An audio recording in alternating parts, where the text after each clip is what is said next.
Grato una vez más se encuentren por acá en esta disertación. Les habla el profesor Ángel Serpa Aponte y nos vamos a concretar en esta segunda parte, pues, de lo que estamos comentando, de esta novísima reforma del Código Orgánico Procesal Penal. Todavía no está publicada en Gaceta, pero eso debe ser inminente.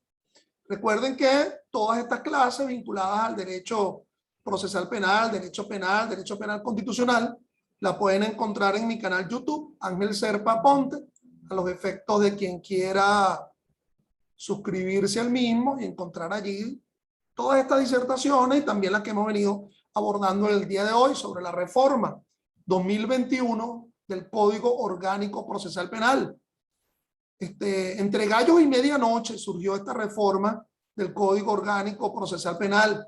Recuerden que aquí me estoy concretando exclusivamente a las reformas vinculadas a la fase intermedia del proceso penal venezolano. Habíamos dicho pues que esa fase preparatoria de alguna forma tiene que concluir, y esa conclusión de la fase preparatoria va a ocurrir con los llamados actos conclusivos de la misma, bien sea el decreto de archivo fiscal, la solicitud fiscal de sobreseimiento o la presentación de la acusación. Esa presentación de la acusación pública conduce inexorablemente a la fijación de la audiencia preliminar ante el mismo juez que asumió la fase preparatoria del proceso penal, y las partes podrían presentar las excepciones, ofertar pruebas nuevas o presentar la acusación particular propia en el caso de la víctima. Les venía abordando que hay una sentencia, la sentencia 902 del 14 de diciembre del año 18 de la Sala Constitucional, que aún esta reforma todavía la hace vigente porque no se cambia de forma alguna. De esa audiencia preliminar pueden ocurrir muchos aspectos, muchas decisiones se pueden tomar con la fijación de la audiencia preliminar, la llamada condena por la admisión de los hechos, el sobreseimiento porque se declara con lugar las excepciones, acción promovida ilegalmente, o el llamado sobreseimiento oficioso, o sencillamente el dictado del auto de apertura a juicio. Ya habíamos tratado, ¿verdad?, las reformas atenientes a la llamada fase intermedia del proceso penal. Estamos en la sesión anterior, había dicho que el concepto de víctima como tal no estaba siendo de alguna forma reformado en el 121 del COP, sino las atribuciones de la víctima. Ese 122, el nuevo 122 del COP 2021, nada menos y nada más que le está propiciando a la víctima la llamada solicitud de diligencias de investigación ante el Ministerio Público, bien sea de forma directa o porque lo plantee en la denuncia realizada en sede policial, o lo haga en la propia querella. Y a partir del momento en que efectivamente se verifique la solicitud de diligencia de investigación por parte de la víctima ante el fiscal, cuando ese fiscal lo conozca, el que asume el conocimiento de la causa, él tiene 3 días para pronunciarse en la procedencia de la misma o en negarla. La ausencia de pronunciamiento o la negativa le legitima a la víctima, conforme a esta reforma, acudir ante el juez de control. Juez de control que puede ser uno novedoso, y la solicitud de diligencia a los efectos de la pertinencia y necesidad ser introducida por la unidad por las unidades de distribución de causa en los diferentes circuitos judiciales, o bien sea el juez que ya haya tenido conocimiento de la misma, porque fue el juez que, por ejemplo, admitió la querella, o fue un juez que previamente libró una orden de aprehensión, o fue el juez ante el cual se realizó la audiencia de imputación o fue el que libró previamente una orden de allanamiento. Obviamente que la víctima tendrá que manifestar, tendrá que demostrar pertinencia y necesidad. Aquí hay un trabajo jurídico importante, que hay la necesidad de una representación legal, porque el tema de la pertinencia y necesidad a veces es un tanto inentendible. ¿Okay? Que yo de la necesidad, esa diligencia es la que va a permitir demostrar el aspecto objetivo o subjetivo del delito, y la pertinencia vinculada a referirse a ese aspecto objetivo o subjetivo del delito, la causación, la culpabilidad, pero sobre todo la atribuibilidad a alguien. Entonces, de alguna forma, esa sentencia de diciembre de 2018 de la Sala Constitucional, aquí le viene su añadido, porque si esa sentencia propiciaba era la presentación de acusación particular propia por parte de la víctima, cuando el fiscal o presentaba el decreto de archivo o presentaba la solicitud de sobreseimiento, o no hacía nada, en todo caso no presentaba la acusación, aquí ahora también se le está dando las herramientas para la imputación, no porque la víctima sea la que vaya a imputar, bueno, lo haría con la presentación de la querella, ¿ok? Pero no lo podría hacer a través de una denuncia. Entonces, bueno, las resultas de esa pertinencia y necesidad que decida el juez de control, bueno, tendrá que remitirle ello al fiscal superior del circuito para que le asigne el conocimiento de la causa a otro fiscal subalterno en caso de negativa. Y si lo que hubo, conforme al numeral 2 del artículo 122, en caso de falta de pronunciamiento, hay un mutis de pronunciamiento, es que ese juez, digamos, aperciba a ese fiscal para que se pronuncie sobre la procedencia o necesidad. Procedencia y necesidad. Entonces también les había dicho que se reforma el yo de tener acceso al expediente, lo cual en mi criterio no podría estar por encima de si las actuaciones están reservadas. La llamada reserva de las actuaciones se mantiene como instituto del Código Orgánico Procesal Penal a los efectos de no contaminar, de no impedir la realización eficiente de actos de investigación. Y aquí surge la famosa distinción entre actos de investigación y actos de prueba. El acto de investigación como sustento de un acto de prueba. La prueba es la que se oferta y la que se contradice.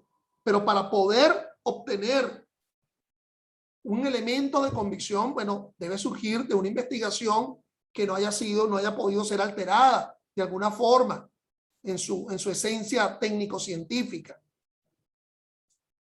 Igual forma, lo de delegar en abogado de confianza mediante poder especial, ya no solamente por delito contra derechos humanos, sino por cualquier tipo de delito, y en asociaciones, fundaciones y otros entes, la representación de la víctima. Y nos habíamos quedado acá, ¿verdad?, en que conforme al numeral 10 del nuevo artículo 122, el solicitar el cambio de representante fiscal en los pasos del fiscal no presenta el acto conclusivo en el tiempo de la ley. Ahora, si lo que presentó fue un sobreseimiento o un decreto de archivo fiscal, pues no tendría un sustento ese cambio de representante fiscal. Por cierto, que ahí tendría que sumarse también la solicitud de principio de oportunidad. Sí, el principio de oportunidad como un acto conclusivo.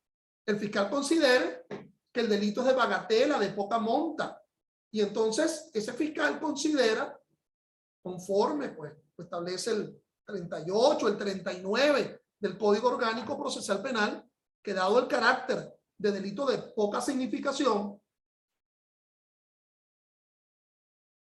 conforme a la descripción del 37, solicita un principio de oportunidad. Entonces, eso de, como se decimos, serruchar al fiscal al conocimiento de esa causa, porque tampoco es que lo está destituyendo, ¿ok? Pasaría por la presentación de esas 4 opciones, ¿ok? O mejor dicho, por la no presentación de cualquiera de esas 4 opciones. o decreto de archivo fiscal o solicitud fiscal de sobreseimiento o acusación o solicitud de principio de oportunidad. En los casos de víctima, había dicho yo en la sesión anterior, de violaciones de derechos humanos, solo en esos casos. Segunda condición, que se encuentren fuera del territorio, o se habla de víctima ofendida directamente por el delito o víctima secundaria, cualquiera de las dos. Recuerden que el concepto de víctima puede aludir a un hombre, a una mujer, a un menor, a una persona jurídica de derecho público, de derecho privado. En fin, concepto amplio de víctima como titular del bien jurídico que es ofendido directamente por el delito. Podrá interponer la denuncia, hasta la denuncia podrá ser recibida ante representación diplomática. Leamos bien la norma. Que se encuentre fuera del territorio nacional, podrá interponer la denuncia, rendir entrevista ante el Ministerio Público o testimonio ante el juez desde las representaciones diplomáticas. Entonces, la posibilidad de denunciar ante una representación diplomática, de rendir la entrevista ante el Ministerio Público o el testimonio ante los jueces. ¿Qué jueces? Bueno, el juez de control en la audiencia de imputación, el juez de control en la audiencia preliminar, en la fase intermedia, y el juez de juicio, haciendo uso de la tecnología de información. Y si queremos ser mucho más extensivos, y hay audiencias que se verifican en fase recursiva, ¿okay? Audiencias de apelación, por ejemplo, en apelación de autos, 440, 441, cuando se apele con prueba, y a lo mejor una de las pruebas es la declaración de la víctima y se encuentra en el extranjero, o audiencia de apelación de sentencia, 446, o audiencia del recurso de casación, artículo 453 del Código Orgánico Procesal Penal, o audiencias del recurso de revisión procesal penal, artículo 463 y siguientes del COP, donde se requiera esa declaración de la víctima. Si se tratara de un delito, violación de los derechos humanos, hay unos que están de anteojito, desaparición forzada de personas, los delitos que se ubican en el abanico, en el ámbito, inclusive de la justicia penal universal, si es que asumimos el concepto de complementariedad, de que el Estatuto de Roma hace activar el abocamiento por parte de la Corte Penal Internacional cuando se han dado situaciones de impunidad en el ámbito nacional, impunidad jurisdiccional o impunidad fiscal. Aquí esta declaración amerita digamos, una doble crítica del testimonio, no solamente de lo que está diciendo, de la imposibilidad de afectar la relación emisor-receptor por una vía como esta, como la que me están viendo ustedes, sino la procedencia de donde deba dictar la declaración, que tendría que ser en sede consular, una especie de función fedataria procesal, ¿ok? Da fe de una actuación procesal de un ente consular. Ojo, no confundir con el llamado exhortos o cartas rogatorias descritas en el 185 del Código Orgánico Procesal Penal, porque ello se trataría de una actuación por parte de un tribunal extranjero, o que Venezuela, un tribunal venezolano penal, requiriera una actuación ante un tribunal penal extranjero. Aquí se trata de un delito cometido en Venezuela, cuya víctima excepcionalmente se encontrare en el extranjero. Por cierto que aquí podría darse hasta inclusive poner a volar el pensamiento hasta la posibilidad de la llamada prueba anticipada. La víctima no solamente es que esté en el extranjero, sino que tiene una enfermedad terminal, ¿ok? Entonces, no hay otra forma más que anticipar esa declaración de la víctima bajo esta fórmula virtual. Pero dado que el tiempo nos apremia, abordemos otros aspectos. El 124, el nuevo 124 del Código Orgánico Procesal Penal, habla de la llamada asistencia especial. Aquí se se le añade que es asistencia especial solamente en materia de derechos humanos. La persona ofendida directamente por presuntas violaciones de derechos humanos, entonces fíjate, ofendida directamente. Entonces pareciera que la víctima secundaria no podrá solicitar ante la Defensoría del Pueblo o Asociación de Defensa de los Derechos Humanos la asistencia especial, sino que tendría que ser el ofendido directamente por el delito, lo cual no deja de ser un contrasentido, porque supongamos que precisamente por el delito es que murió el ofendido directamente. Entonces, bueno, si murió el ofendido directamente, ese ya no va a poder solicitar esa ayuda, esa asistencia a esas entidades. Tendrá que ser el concepto de víctima secundaria quien acuda a esas entidades. Entonces, bueno, nos indica la norma, podrá delegar en la Defensoría del Pueblo o en asociaciones de defensa de los derechos humanos el ejercicio de sus derechos cuando sea más conveniente para la defensa de sus intereses. Entonces, hay un tema de conveniencia, hay un tema de jerarquizar si realmente así es como esos derechos, sus derechos de víctima se ven de mejor medida satisfechos. ¿Ok? En este caso no será necesario poder especial, se exime, lo cual ya existía en la reforma, en el vigente COP 2012, y bastará que la delegación de derecho conste en un escrito firmado por la víctima y el representante legal de la Defensoría del Pueblo o Asociación de Defensa de los Derechos Humanos. Tanto esta norma, el 122 como el 124 en la reforma, ojo, le doy mi criterio, si está siendo asumida en una real protección de los derechos de la víctima, bienvenida a ella, ayudan, facilitan.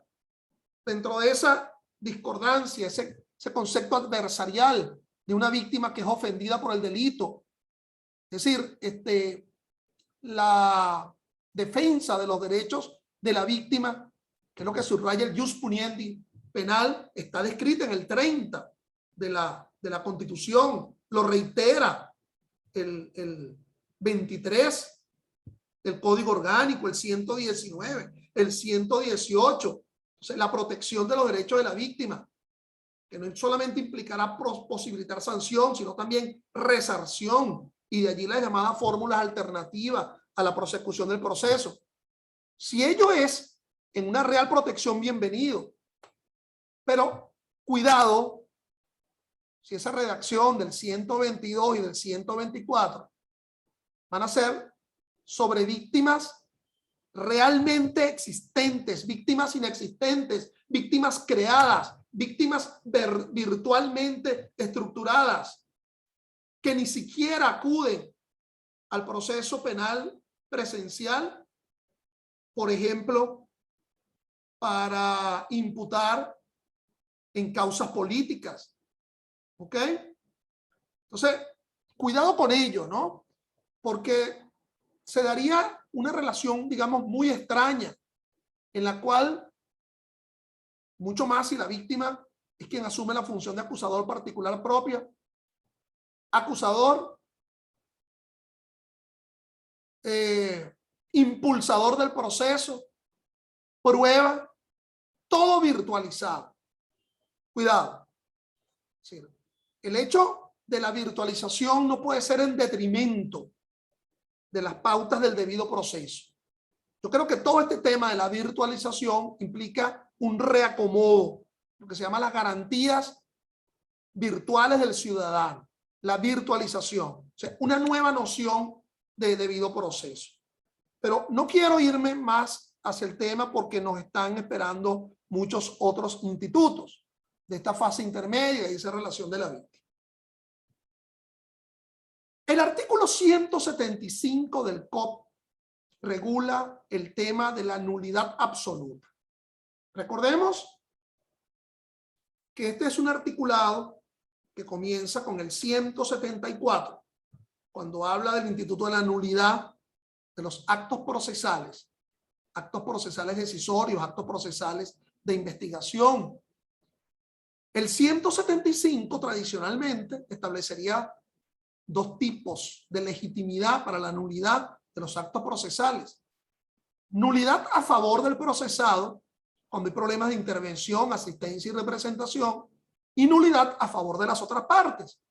Oye, otras partes podrán invocar la nulidad de los actos procesales. Pues sí, la víctima podrá solicitar la nulidad, el Ministerio Público podrá solicitar la nulidad de actos procesales. Por cierto, que no se sigue concibiendo en el COP, ni siquiera en esta reforma, la nulidad de actos de defensa, sino conforme al 179, nulidad de actos de investigación y nulidad de actos decisorios.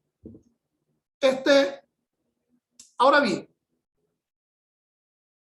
ese artículo 175, estableciendo la llamada nulidad absoluta de los actos procesales, conlleva una reforma.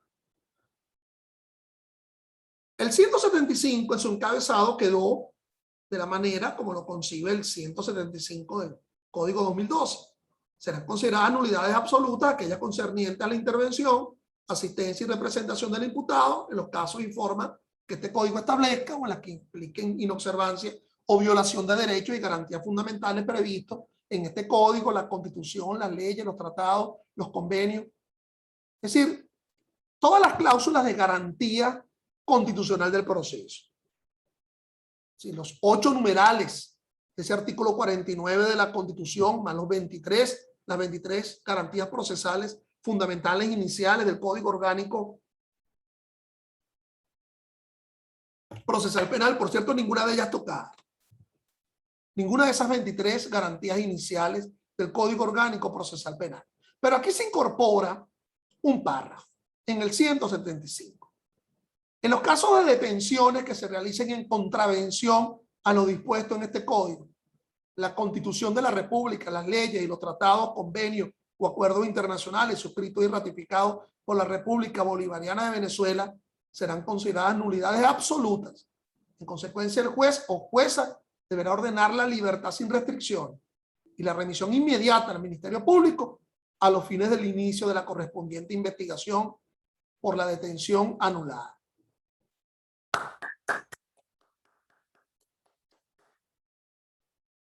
Se murió la sentencia 526-01 de la Sala Constitucional. La famosa sentencia 526-01 de la Sala Constitucional no podría sobrevivir con la norma existente en el artículo 175. Independientemente de mis diferencias con esa asamblea que está legislando, ¿okay?, y de la finalidad netamente política que se puede tener con esta reforma del COP, llenar esa mesa grandísima que vieron ustedes allá en México de gacetas oficiales donde se está institucionalizando el Estado de Derecho. Esta es una norma necesaria.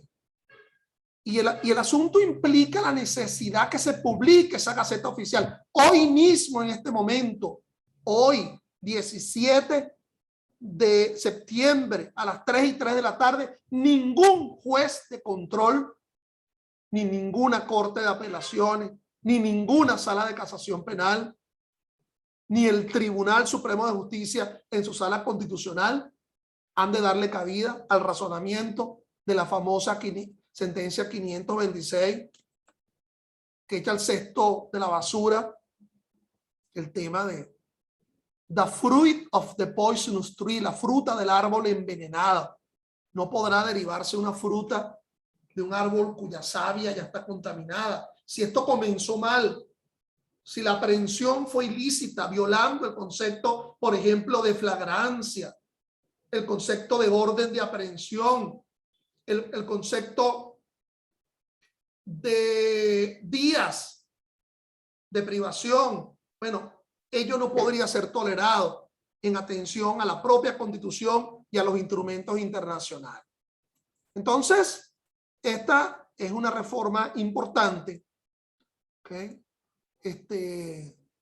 Vamos a hablar de la historia. Esa famosa sentencia 526 del 9401 de la Sala Constitucional, vamos a ver el caso.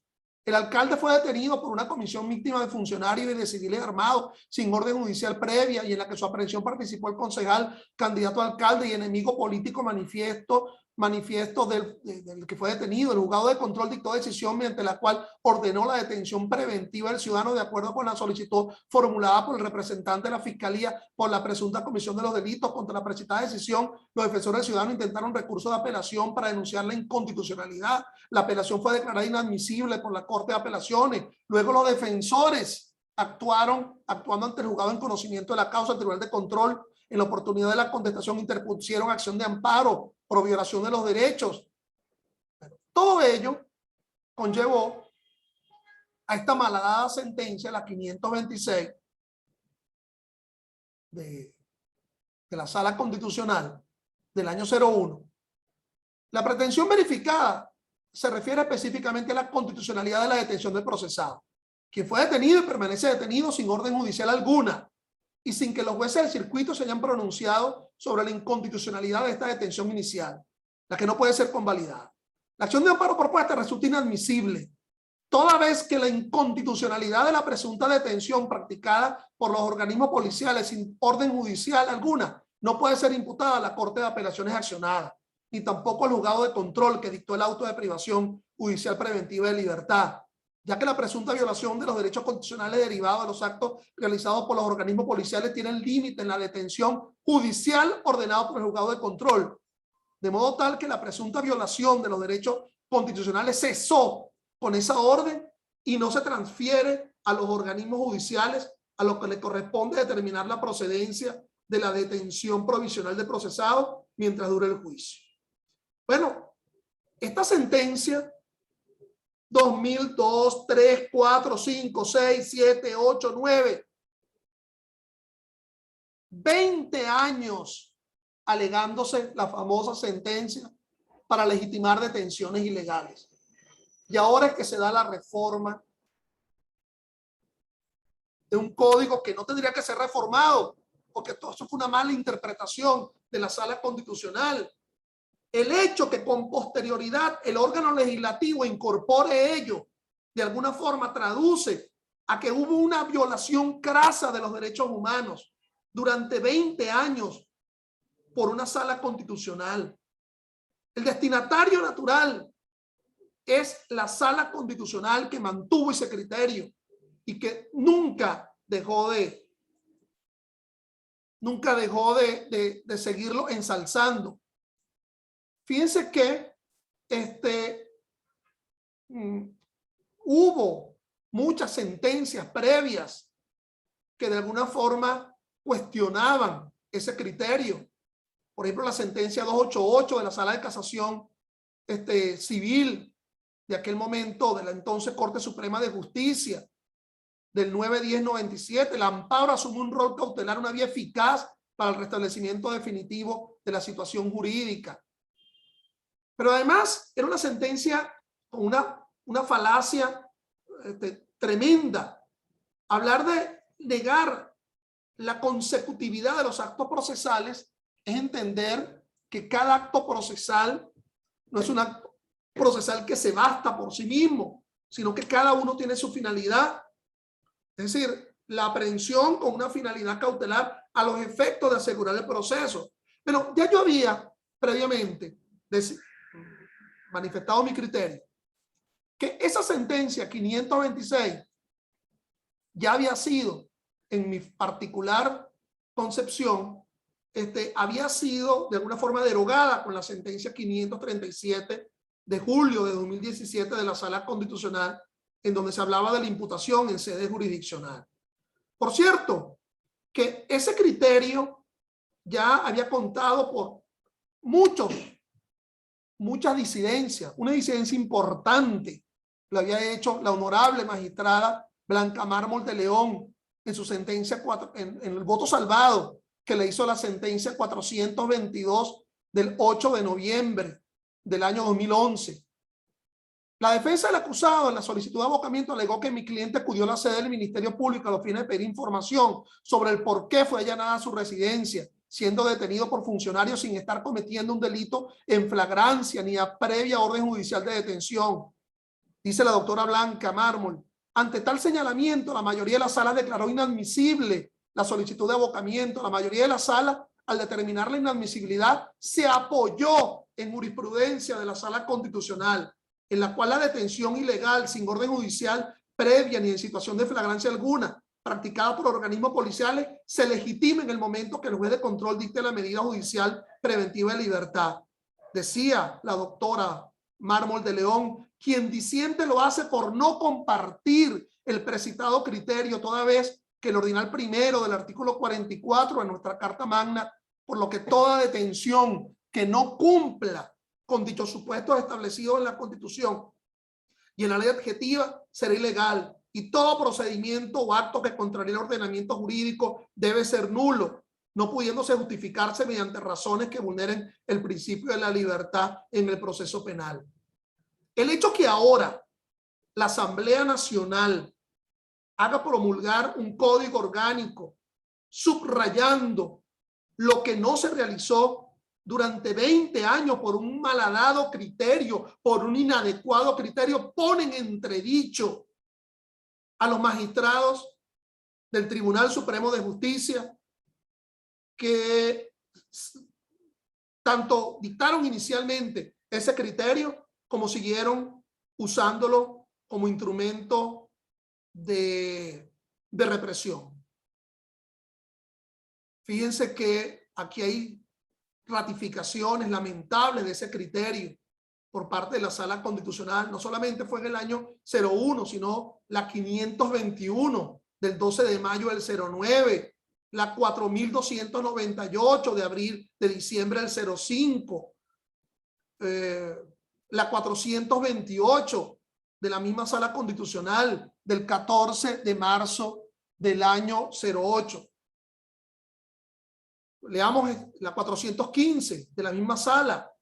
Las actuaciones cuestionadas en amparo efectuadas en contra del accionante que ordenaron su aprehensión presuntamente violatoria de los derechos constitucionales alegados en amparo, no solo ya fueron impugnadas mediante el recurso de nulidad. Lean ustedes, recurso de nulidad, nada menos la Sala Constitucional hablando de recurso de nulidad en la 415 del año 04. Cuando la nulidad no es un recurso, la nulidad es el efecto de la declaratoria con lugar de un recurso. Entonces, no podría ser entendida como un recurso, sino que no pueden entenderse que dichas infracciones de orden constitucional presuntamente cometidas por los órganos policiales se transfieran a los órganos jurisdiccionales, pues conforme con la citada decisión, la malhadada sentencia 526, estas cesaron con la medida dictada por el juzgado de control de privación privativa de libertad. Mucho habrá que decirse a partir de ahora de esa sentencia y de los jueces que la aplicaron. Vamos a hablar de otra reforma, porque el tiempo ya apremia, que es la reforma de la audiencia preliminar.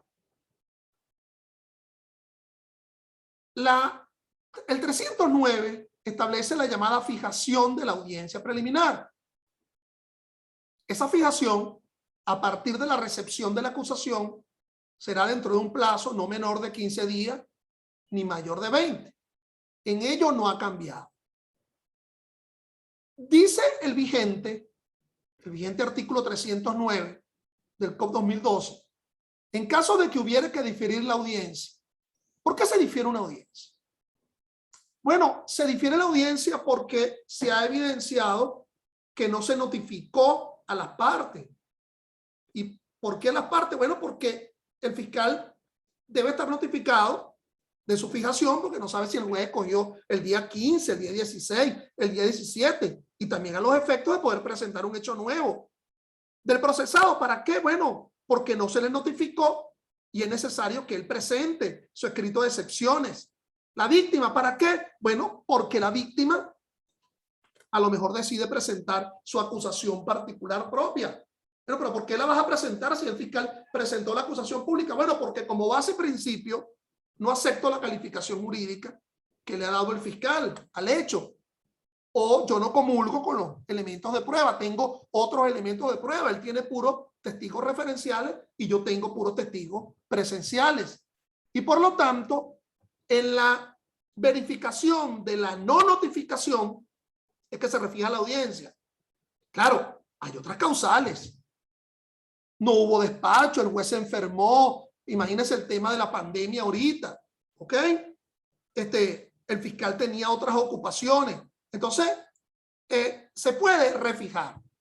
Claro, lo que se aplaude es que esa refijación, en caso de que hubiera que diferir la audiencia, esta deberá ser fijada nuevamente en un plazo que no podrá exceder de 5 días, entendiendo que las partes ya se encuentran a derecho, cuando lo que dice actualmente es que no podrá exceder de 20 días.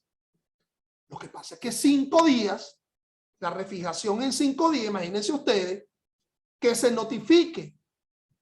Ahora sí se notificó efectivamente al fiscal que la audiencia fue fijada y por lo tanto se refijó. Pero ahora el fiscal presenta la acusación particular, presenta, perdón, la prueba nueva. Y yo no voy a poder oponer las excepciones frente a esa prueba nueva. Ahora es que la víctima presentó su acusación particular propia. 5 días para la audiencia preliminar y yo no voy a poder oponer las excepciones frente a esa acusación particular propia. Es decir, para lo que se ordena el diferimiento de la audiencia en cumplimiento de las actuaciones de las partes, también las otras partes deben responder a lo que novedosamente está presentando la parte no notificada. La actuación de la parte no notificada va a generar un efecto cascada con respecto a otros actos procesales, entre ellos la presentación del escrito de excepciones. Ay, pero es que ya tú te excepcionaste cuando se presentó la acusación, sí, pero es que ahora, durante esta refijación, es que la víctima está presentando la acusación particular propia. Por lo tanto, esa refijación en 5 días no puede ser en detrimento a la posibilidad de un derecho que deben tener las partes a una contradicción plena en la fase intermedia del proceso penal. Bueno, mis estimados, estoy a la orden para que en mis correos acerpaponte, ¿verdad? @yahoo.es o en mis teléfonos o mi WhatsApp me hagan las preguntas, pero no puedo de verdad conceder un nuevo lapso para las preguntas porque me apremian otras disertaciones, sobre todo la tercera de este ciclo de la reforma del Código 2021, que va a ser a las 6 de la tarde con la misma coordenada sobre el efecto suspensivo, muy esperado por todos, y la reforma en la fase de juicio y en la fase de ejecución. A las 4 tengo otra disertación con otra coordenada, los que estén interesados sobre la posibilidad de decisión propia por parte de el tribunal de la Corte de Apelaciones, ¿ok? En la apelación de sentencia. Gracias.